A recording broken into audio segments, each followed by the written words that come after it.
As of today, they never believe that United States can abandon them. But this God can never abandon you. This God can never abandon you and I. If he says anything, it shall come to pass. I never see anyone like you.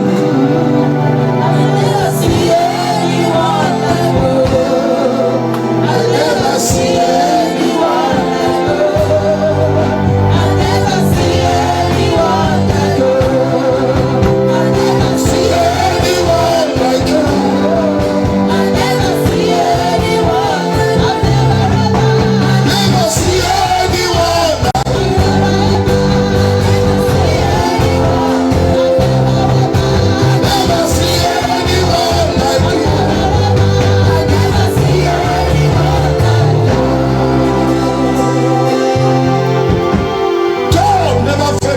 Israel. Even in their apostasy, even in their sins, he kept following them. Look at just Afghanistan, what happened to them? For 20 years, they have been shooting them from Taliban. Suddenly, America abdicated. What they are talking as of today is how to, move out the Christians from Afghanistan. Women are in danger, children are in danger, women, child care, gay child is endangered in Afghanistan. As of now, why? Because the people they depended upon failed them. And today, when they fell off from the aircraft, they wanted to run away. But this God can never be like America. This God can never be like anybody. This God can never be like your husband or your wife. This God can never be like your father. He's so reliable. He's so dependable. He kept on following the people of Israel.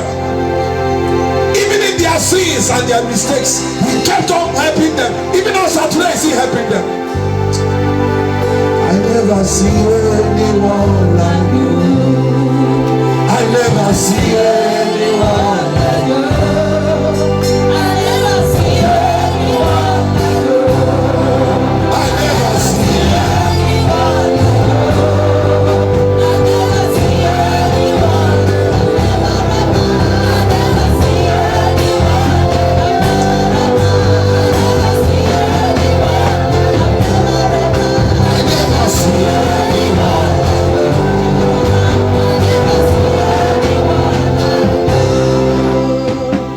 There is no one like you in this whole wide world.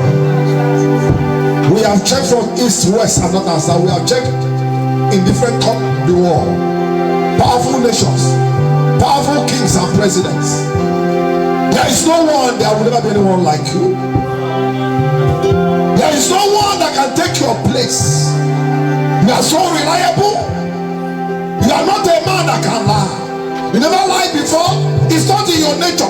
Your nature is truth.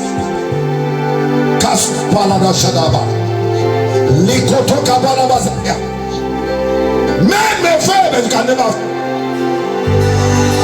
Thank you for your steadfastness. Thank you for the ability. Thank you for your faithfulness. You are the rock of Gibraltar. You change it not.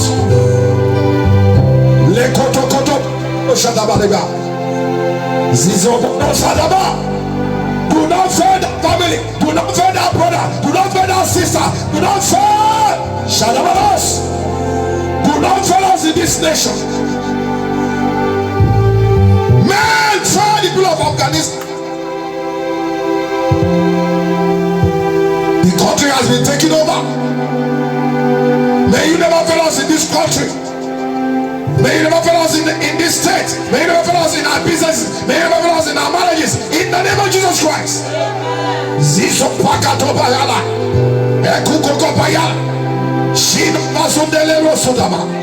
Thank you, Father. Receive all glory and honor for your faithfulness, for your mercy that endureth forever. Let your mercy overwhelm judgment in our lives in Jesus' name. Thank you, Father. Receive all glory and honor. As we share your word briefly, speak to our very hearts. Bless us through the word. Heal us through the word. Thank you, Father. In Jesus' precious name, we are worshiping. Let somebody shout hallelujah. Let somebody that is alive shout big hallelujah. Let the whole world hear your voice. Let somebody that is alive shout big hallelujah. And so shall it be in Jesus' name.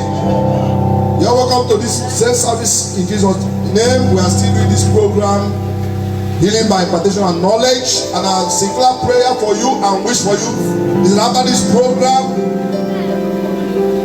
you shall live a victorious life in the area of healing in the name of Jesus Christ.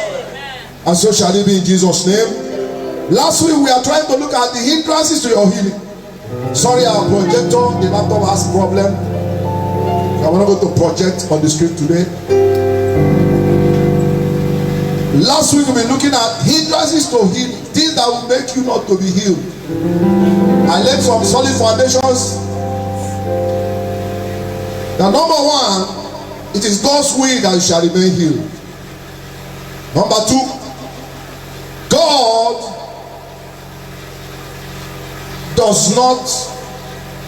is not the originator of sickness in your life. But God may permit sickness out of disobedience. But God does not originate sickness. He has no business with sickness.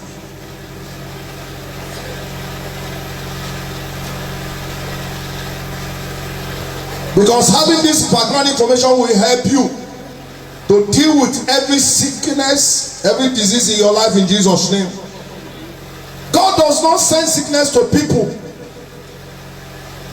Sometimes we live in that mentality that sickness comes from people, from God, sorry. Sometimes we also ask ourselves the second, thing that can hinder your healing is that when you begin to ask God, is it your will that I'll be healed? The third thing is, you begin to use, after all, there are drugs, there are medicines all over the places, there are antibiotics, and sometimes we rely on antibiotics, we rely on drugs. So if I'm talking about divine healing for you, it does not make sense.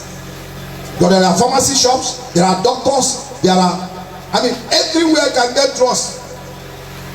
You have simple headache, you have paracetamol already. Why do I need to wait for divine healing? Let me just take my paracetamol. So these things can be a big hindrance to your healing when you rely on drugs. You can give me a Bible quotation and say, someone like Jeremiah, God asked him to use something for his boy. For Timothy, God asked him to use wine when he has stomach problem. So many times, because we are seeing doctors, we are seeing hospitals all over the places, when we are talking about divine healing, for you don't understand. How can there be divine healing? When I have doctors, when I have drugs, when I have pharmacy shops, when I have pharmacists, good drugs, powerful drugs. It may be expensive, but if you can get them, you'll be okay. Brother, in spite of all these things, God's plan for you and I is that we shall enjoy divine healing. The way He also planned for us to have our salvation. In as much as God said, let your spirit be saved, save your spirit, man. God also wants your body to be what? To be healed.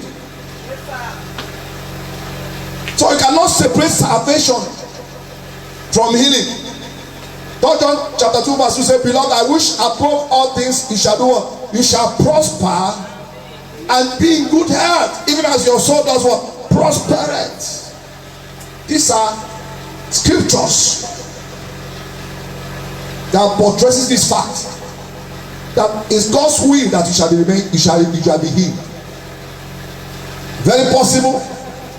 It's still happening around all over the places. You need to have this understanding. That's why we said our program is healing by impartation and knowledge. If you don't have this knowledge, you may still be wallowing in sickness and disease. I pray that after today, it shall be over in your life in Jesus' name. Amen. And that thing can also hinder you. Hindrances to your healing is that you may also give an example. For instance, in 2 Timothy chapter 4 verse 20, Let me read about a case that some people may also point at and say, it is God's will that shall be sick. That after all, it's not God's will that you shall be healed. Now, 2 Timothy 4 verse 20 says, Erastus abode at Corinth, but Trophimus have I left at Miletum sick. 2 Timothy chapter 4 verse 20 is about a man called Trophimus that Paul left at Miletum sick.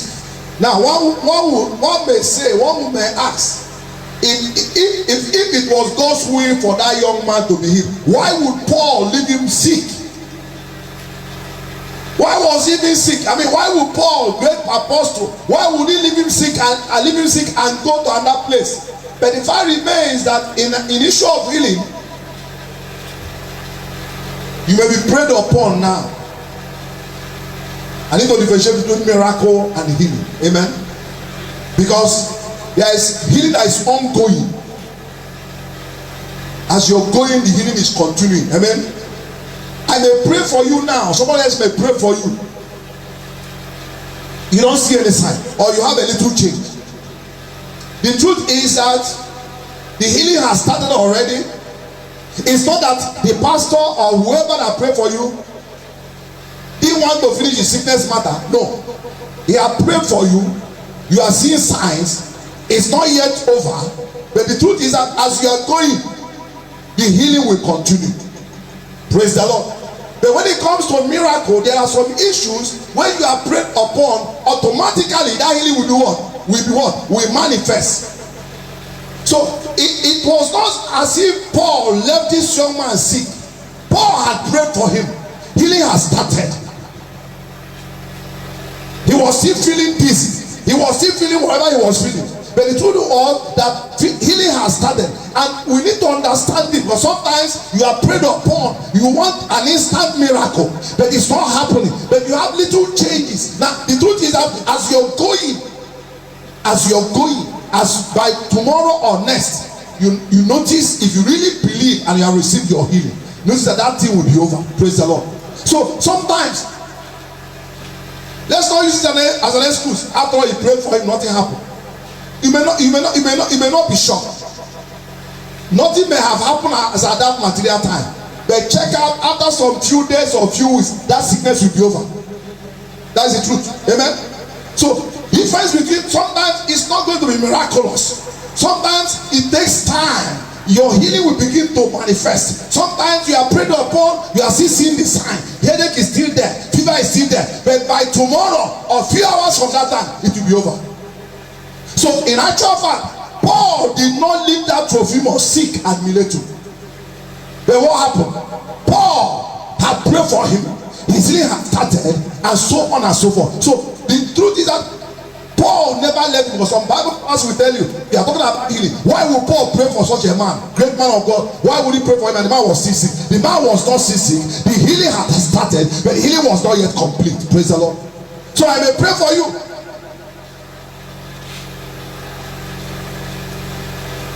I lay hands upon you, pray concerning the matter. As you're leaving my presence, you are still having the symptoms. Brother, sister, God had already healed you. Because the Bible said, remember our slogan for this program, we were healed and you are healed. Now remember in Isaiah 53 verses 4 and 5, Isaiah had a prophecy. He said you are healed by his stripes. In 1 Peter 2:24 became a testimony. He said you were healed. Isaiah said you are healed. That means in the present tense. He was given a prophecy. Then this young man, Peter gave it as a testimony that you were healed. So what am I saying? If I pray for you and the symptoms are there, the truth is that you were healed already. You are being healed. Over time, the healing will begin to materialize. Over time. Now, when you pray for yourself and nothing is happening, beloved, you have been healed. It may not manifest as at that material time, but over time, in less than 24 hours, in less than 48 hours, you begin to see a change in your life. Why? Because we were healed already. Jesus came and took our sins upon his body. He died at the cross for our sins. Two reasons why he died. He died for your sins and he died for your healing. He took away. The Bible says he took your infirmity. He bore your sins and sickness on his body. 39 strokes that we are giving to him, each of them was representing a sickness. Somebody hearing me? So what are we talking in essence? We are saying that healing may not be instantaneous. That's my point. But has healing started? It has started. So don't be saying, he prayed for me, nothing is happening. Something had happened already. Before you came to complain of that problem, the Bible says in 1 Peter 2:24, you were healed. Look at it there. He said, by whose stripes you were healed. The word "were" is in the past tense. Before you were born, before you came to church to ask for prayers, you were already healed. So if I pray for you and it's not manifesting, it does not mean the healing has not started. You know, no way. It has started. All you need to do is to use the word of God, confess positively, I'm healed already, I'm healed, and this and that, and suddenly healing on this one will begin to manifest. Why? Because God is not an author of sickness. Jesus said in Acts 10 that the Bible says, he said Jesus was anointed with Holy Ghost and what? Power. He went about one healing about this and helping those that were oppressed. That was why Jesus came. Amen. So your sickness, Jesus wants to take it away. He has been taken away already. You need to walk under that understanding. Walk under that realm. When you get under that realm of understanding, then your healing will be automatic in Jesus' name. Somebody hearing me? Say I hear. Say I hear. The another hindrance to your healing. Also about Paul. In 2 Corinthians 12:7-10, it talks about the thorn. Thorn. The Bible says, let me read it.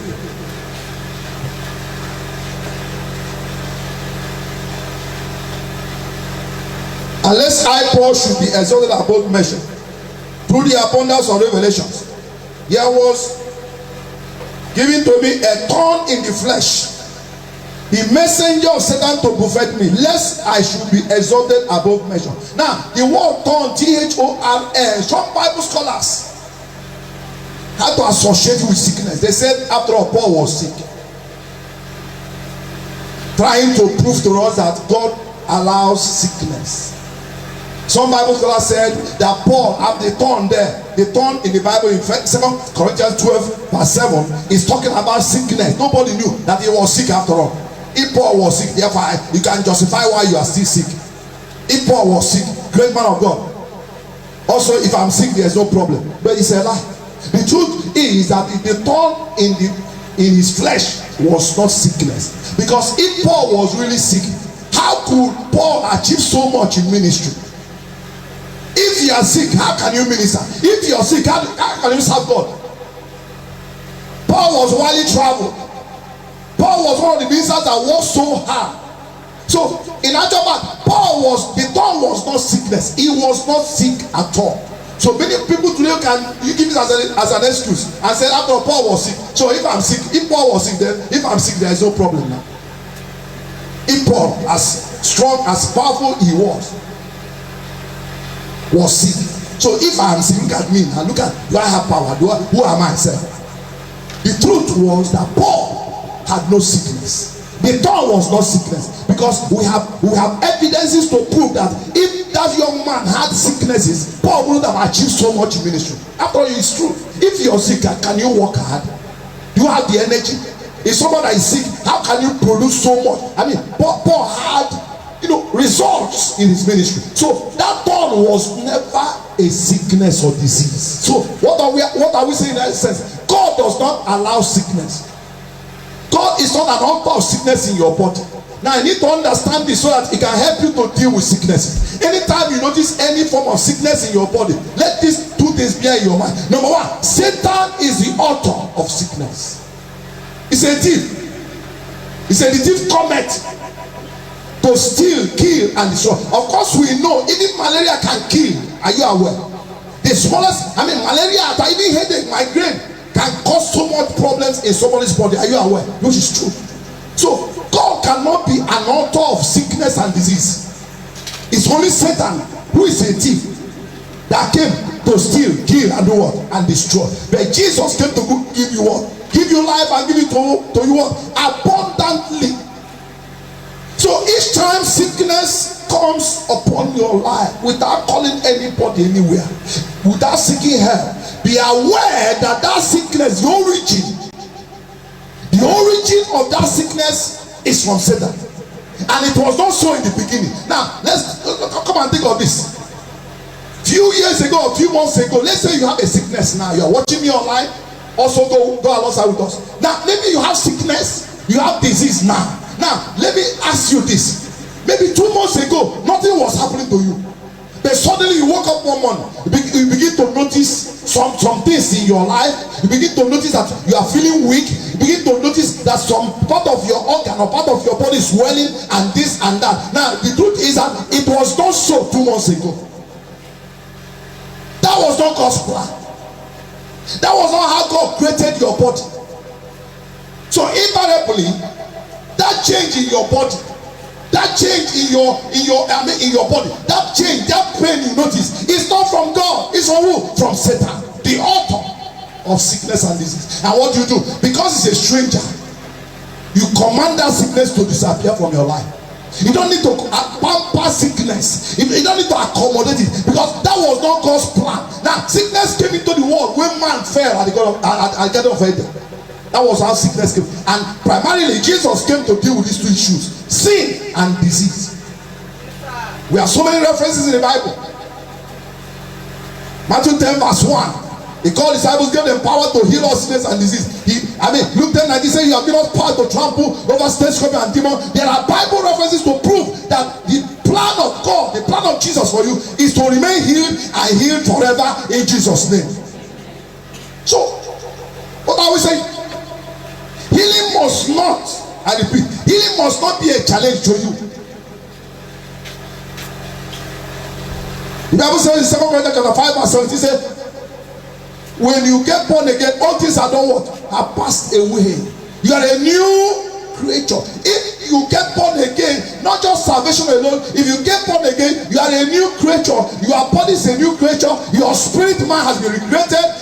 You are not supposed to suffer what we are suffering when you are not believer. Is somebody hearing me? Is somebody hearing me? You are not supposed to suffer. It is in God's plan that you shall remain healed and enjoy your life. If there is any sickness in your body, if there is anything that is disturbing you, medically or whatever it is, you are supposed to command it to loose a foul spirit. This will deal with the spirit of infirmity. That's to tell you that most sicknesses, all sickness has demonic origin. Amen.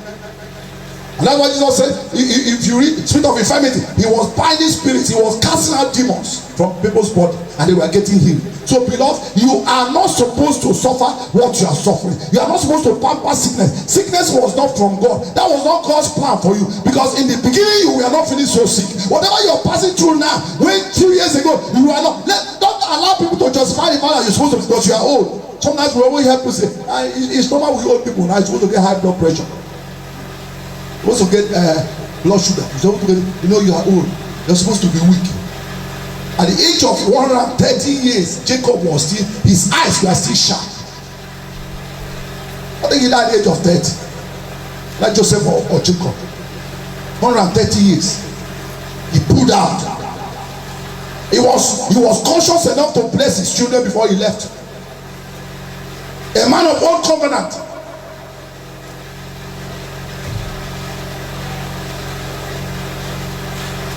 I banish sicknesses and disease from your life in Jesus' name. Amen. It's an error to continue to suffer under the yoke of sickness and disease. It's an error. It's a big error. Have this understanding. Deal with them as they come up. Don't pamper sickness, because there are doctors and pharmacists, there are nurses that can give you drip at home. There's a better drip than that drip. You can take Holy Communion. I said it last Sunday. You can take Holy Communion in your house can bless Holy Communion and give to your children, give to the whole family. As you take the Holy Communion, you're taking the blood and the flesh. Better than drip that a nurse will come. We do respect to our nurses. You have confidence more in the drip than a nurse that stays nearby will give to you than the word of God, than Holy Communion. You have more confidence in the doctor. You have confidence in that drug you buy from chemist. Why not try Jesus first before you talk of drugs? Why not try Jesus first? Why not try Holy Communion first before you begin to talk about doctors and specialists? And I thank God for their lives. I'm not condemning them. I'm not condemning them. For crying out loud, you are a Christian. You are a Christian. With this amount of knowledge at your beck and call, you cannot be relying on these substances. That has no power as it were. Has no power as it were. Why? Paul said something in 1 Corinthians. He said, many of you were able to be very sick. The same thing is manifest in the church today. You find in the church, people are very, very sick. Very, very sick. Why in the church and the wilderness, 3 million of them, none of them was weak. None of them was suffering from sickness. But Moses said, each time serpent will bite them. He said, look unto what? The serpent. The poisonous serpent, they shall be healed. Look unto Jesus, they shall be healed. I said, look unto Jesus, you shall be healed. Tell your neighbor, look unto Jesus, you shall be healed. Stop relying on these drugs. Stop pampering your sickness. Stop giving your sickness, such a leverage that sickness will take in charge of your life. After your name, the next thing you're going to introduce yourself, I suffer from this. It's an error. Don't give room to sickness. It's an error to announce your sickness to anybody. If you are depending on God to heal you, it's an error that before anything happens, you tell your townspeople, I'm not coming to meeting because I had an attack. From where? That means your primary sickness. You're giving sickness a platform to ruin your body. Stop giving sickness a platform to ruin your system, ruin your blood, ruin whatever thing that God has given to you. That said, after all God said, everything I did was good. Your kidney was good, your liver was good, till the enemy came. Raise your right hand to heaven and say, my Father, my Father. My Father, my Father. Say it as if you mean, say, my Father, my Father. I command every sickness and disease in any part of my body to leave now, because it was not so in the beginning, because it is God's will that I shall remain healed. You headache, you typhoid fever, you cancer, you kidney stones, whatever it is, lose your hold of my life in the name of Jesus Christ. And so shall it be in Jesus' name. Beloved, if you are walking under this understanding, sickness will not be a challenge. And so we are taking time to teach you these things, so you stop relying on drugs. I mean, it's very unfortunate that people they depend more on their specialists than even the word that I'm sharing with you. He said, I send my word healeth. He said, do you know that basically who you are today is based on the words that came out from your mouth? Let me give you an example. Those of you that went to an altar, took your wife to altar. Now let's say you bring your wife to altar and I stand as your pastor, I want to officiate in the wedding. I will ask you, you take this woman as your worldly, as your godly, lovely wedded wife. You look at me, I go to wife, tell me, pastor, I don't think. You end up becoming a bachelor, because I will not go further. I will never go further. So what am I saying to say? It is through your words that whoever you are today is because of what you said. You are married to that woman It's because of what you said at the altar, or because of what you said during the traditional wedding. They ask you, okay, maybe let's say for instance, they gave the girl, wine to go and look for the husband, and the girl will moving around, and when the girl gets to you, you look at the girl eyeball to eyeball, and say, can you take this away from here? That's the end of the wedding. That's it. You are who you are by the words, by your confession. The same way, he said, I send my word healeth.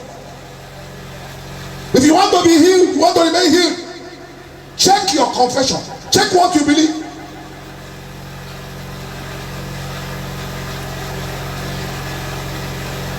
Anything you want to become, there is a result of what you have said with your mouth. I just gave that one as a simple example. In marriage,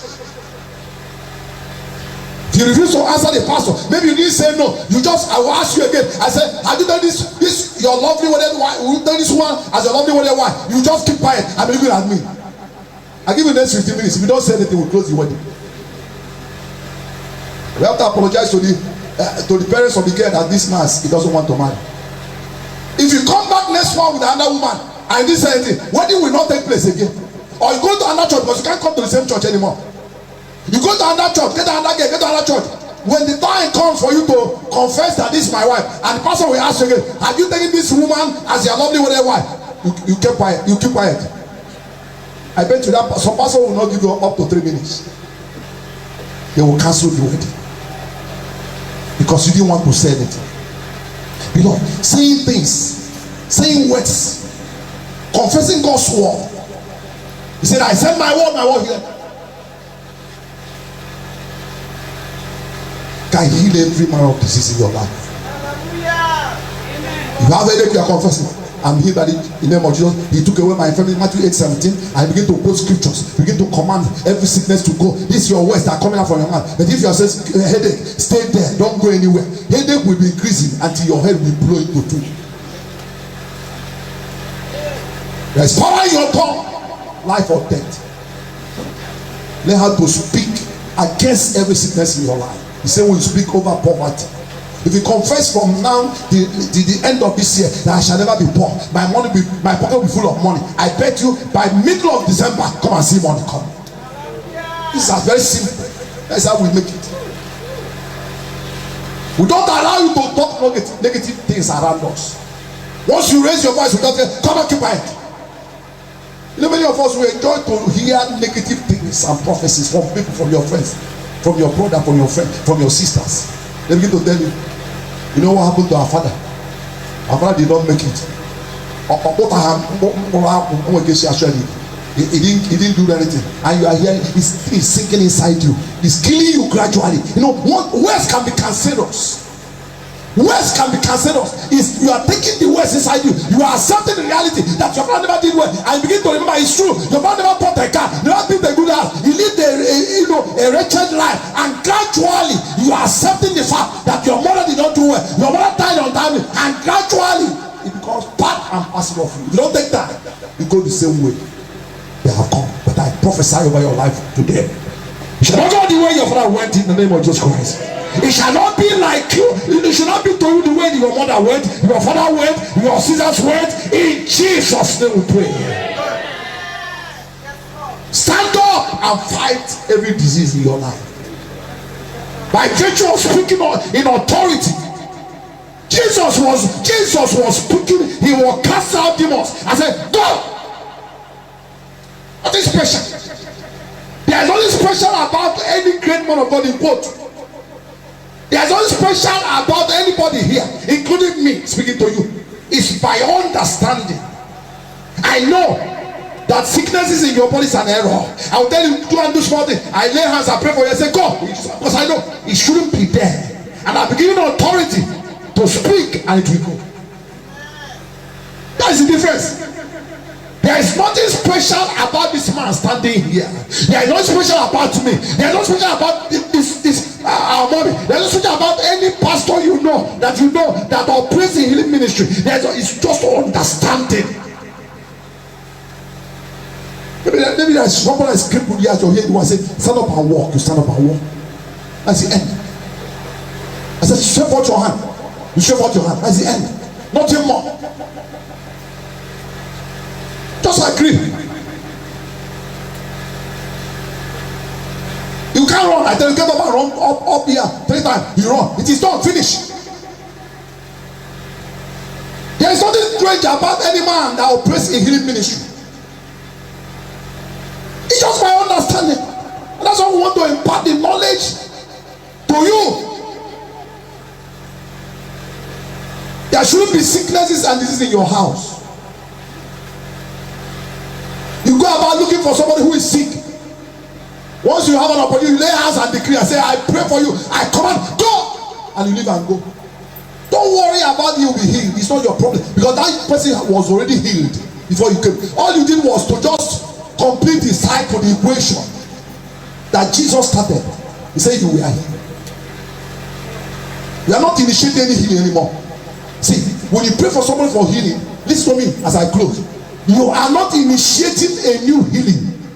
There is nothing that is of you. It's not in that willed or really by God has shown you mercy. It's not about Pastor Tony. It's not about me. It's not about you. It's about God that showed mercy. If I lay hands and pray for you, I say be healed.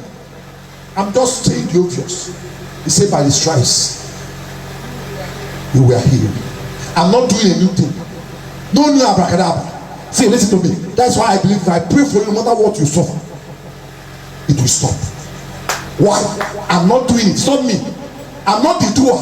It had been done before I was born. It's something when I grew up, became a pastor, read Bible, I saw it that you were healed before you came to me. So if I say be healed, I don't care if that symptoms are still with you. It's not my business.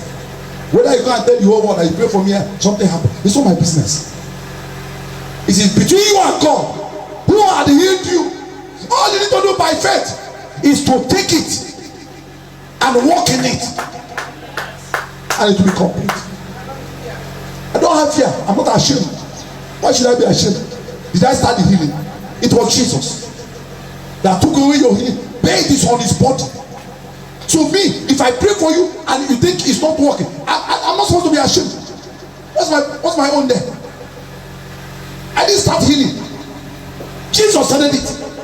All he wants to use me is to complete it in your life. Let someone shout hallelujah. Hallelujah. Why am I taking time to say all these things? Sickness cannot be pampered in your life anymore. He said, not for pampering. When you're introducing yourself, after saying who you are, you then see you want to also introduce yourself, to introduce your sickness. That's what is happening. Man, you put your and then see yourself, oh, it's an error. You are not sick.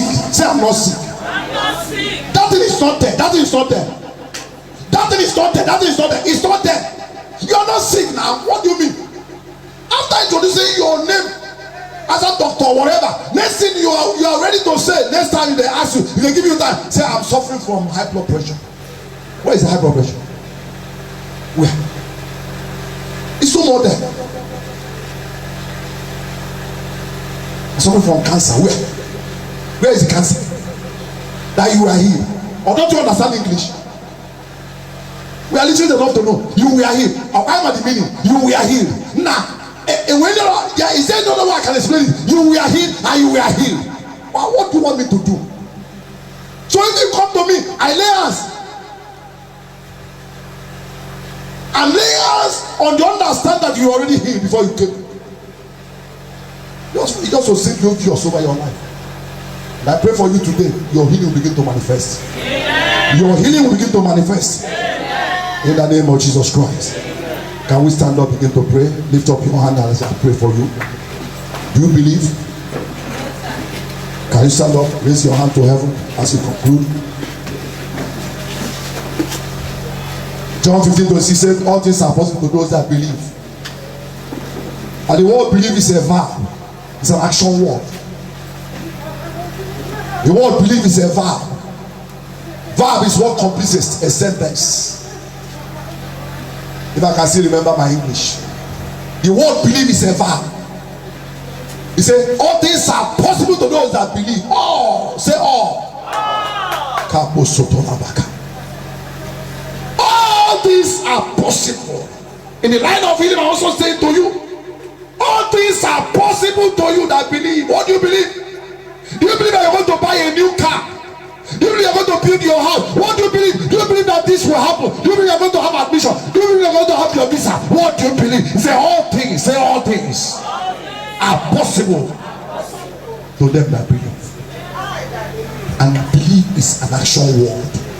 It's something that has to do with faith. All that believe. You believe that sickness is cured, is healed? You are not. I mean, do you believe that sickness is healed? They begin to thank and say, Lord, thank you for healing me. Thank you for healing me. Wherever you are now, believe it will be okay. It will be done.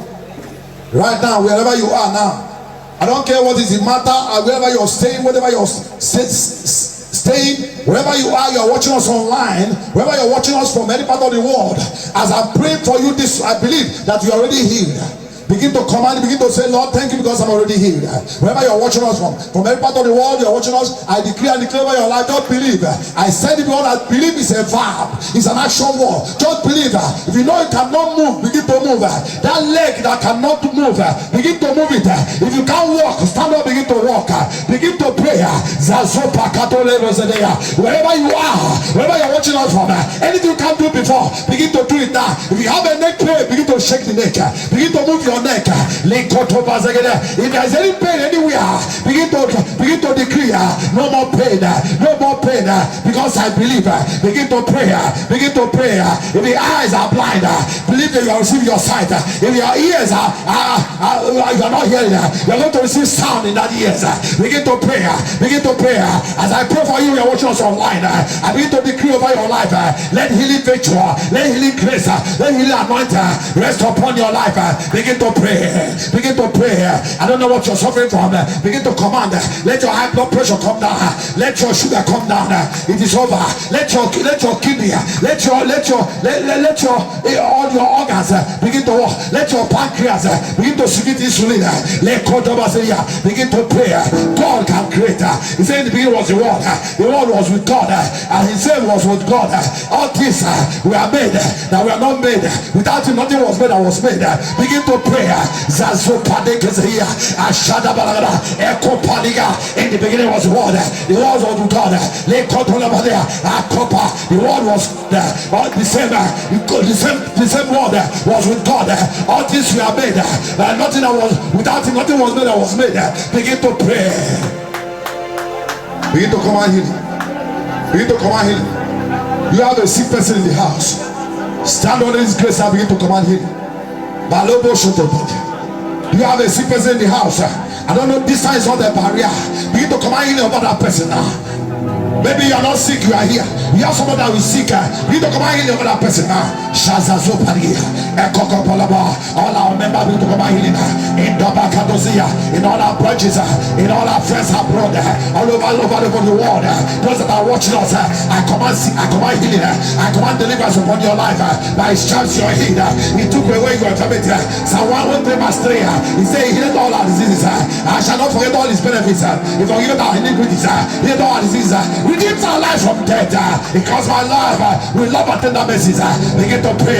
As Zakatalaba. That is God's word. That is God's word. God cannot fail. God is a man that can lie. His word is here and ever. Begin to command God's word over that sickness, over that situation.